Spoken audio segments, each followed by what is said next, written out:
Telangana assembly ఎన్నికల్లో ఊహించని ఫలితాలు వచ్చిన నియోజకవర్గాల్లో హుజూరాబాద్ ఒకటి. ఓటమి ఎరగని ఈటెల రాజేందర్, పాడి కౌశిక్ రెడ్డి చేతిలో ఓటమి పాలయ్యారు. గజ్వేల్లో కేసీఆర్ పై పోటీ చేసి అక్కడ అపజయం పొందారు. అలాంటి నేతకు బీజేపీ మళ్లీ ఛాన్స్ ఇచ్చింది. అది కూడా మల్కాజ్గిరి లాంటి తనకు సంబంధం లేని నియోజకవర్గం. మల్కాజ్గిరి నియోజకవర్గం దేశంలోనే అతిపెద్ద సెగ్మెంట్. అక్కడి నుంచి పోటీకి చాలా మంది క్యూ లైన్లో ఉన్నా వారందరినీ కాదని ఈటెలకు ఎందుకు ఇచ్చారు? ఈ ప్రశ్నకు సమాధానం తెలుసుకునే ముందు రేసులో ఈటెల కాకుండా ఎవరెవరు ఉన్నారో చూద్దాం.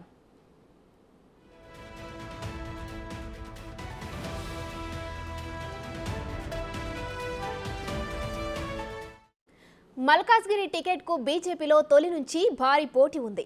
ఆ రేసులో ఫస్ట్ ఉన్నారు జాతీయ నేత మురళీధర్ రావు. ఆ తర్వాత మాజీ ఎమ్మెల్సీ రామచంద్రరావు, విద్యాసంస్థల అధినేత మల్క కొమరయ్య. మల్కాజ్గిరి ఎంపీ సీటు ఆశించే మల్క కొమరయ్య బీజేపీలో చేరారు. ఇక కొద్ది రోజుల ముందు వరకు ఈటెల పోటీలో ఉంటారనే ప్రచారమే లేదు. అనూహ్యంగా మల్కాజ్గిరి సీటులో ఈటెల పేరును ఫస్ట్ లిస్టులోనే ప్రకటించింది జాతీయ నాయకత్వం.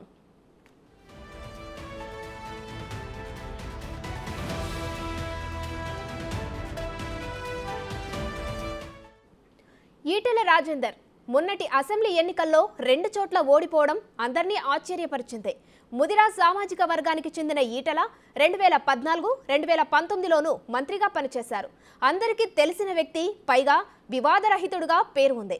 అందుకే ఆయన్ను మల్కాజ్గిరి సీటుకు ఎంపిక చేశారు. 2 చోట్ల ఓటమి పాలైన వ్యక్తికి కాస్తో కూస్తో సింపతి ఉంటుందనేది బీజేపీ ప్లాన్గా తెలుస్తోంది.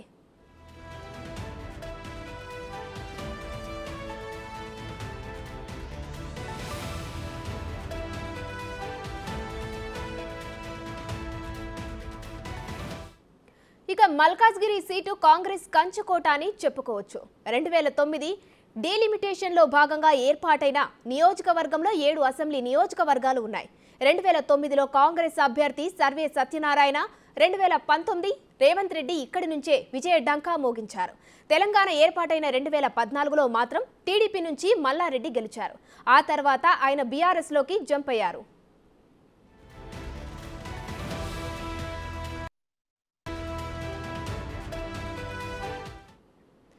ఇక ఈసారి మల్కాజ్గిరి సెగ్మెంట్లో పోటీ మామూలుగా ఉండదు. ఎందుకంటే ఈటెల బలమైన వ్యక్తి కావడంతో ఇతర పార్టీలు కూడా అంతే రేంజ్ ఉన్న క్యాండిడేట్స్ను బరిలోకి దింపుతాయి. రాష్ట్రంలో అధికారంలో ఉన్న కాంగ్రెస్ సిట్టింగ్ సీటును ఎట్టి పరిస్థితులలో చేజారిపోకుండా చూసుకుంటుంది. అదే టైంలో కనీస పోటీలో నిలిచేందుకు బీఆర్ఎస్ కూడా గట్టి అభ్యర్థి కోసం వెతుకులాట ప్రారంభించిందట.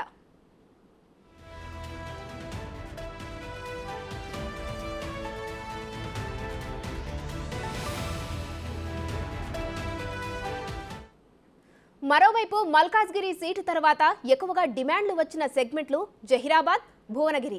ఈ స్థానాల్లో పోటీకి బీజేపీ నుంచి పోటీలో ప్రముఖులు నిలుస్తారని అంతా ఊహించారు. భువనగిరి పార్లమెంటు నియోజకవర్గం నుంచి జలవనరుల శాఖలో సలహాదారునిగా పనిచేస్తున్న వెదిరే శ్రీరామ్ పేరు బాగానే వినిపించింది. కానీ అతన్ని కాదని గతంలో ఎంపీగా పనిచేసిన బూర నర్సయ్య గౌడ్కే కమలం పార్టీ టికెట్ కేటాయించింది.